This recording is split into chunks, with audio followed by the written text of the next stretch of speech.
The Jurassic Coast weekend.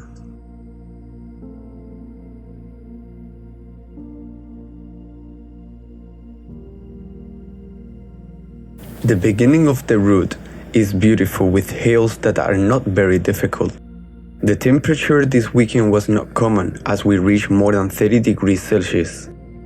The attendances were all for all levels. When we reached the last 5 kilometers of the route, that became more difficult with steep slopes and descent with steps that were not easy to descend, the effort was regarded with the surprising views of the Lulworth Cove beach, which is circular in shape, spectacular experience. At this beach we will make our stop for lunch or go to the loo. As one end of it, we will find several bars, restaurants and public toilets, or we can swim for a while at the water.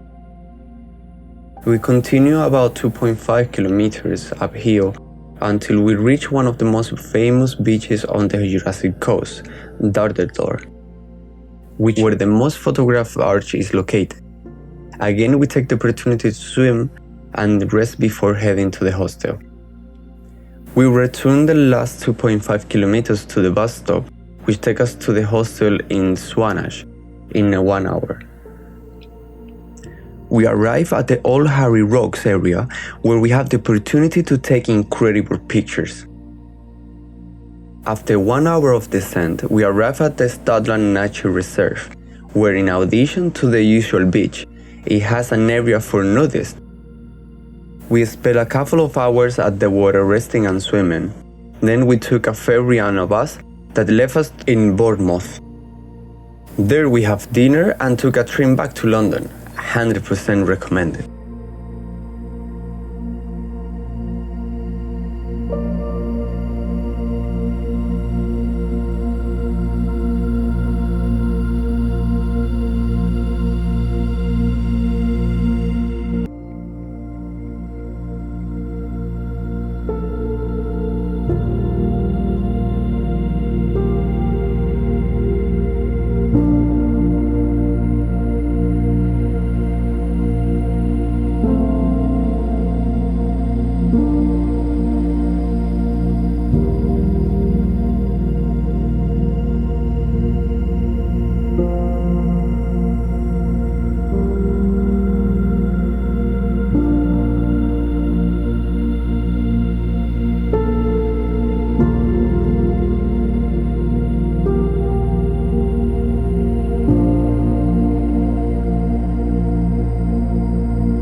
ritmo tan sabroso, el ritmo para guarachar. Yo te canto con sentimiento y manana te lo voy a dar. Muévese con sabrosura, abre la ventana para respirar. Ya mi salsa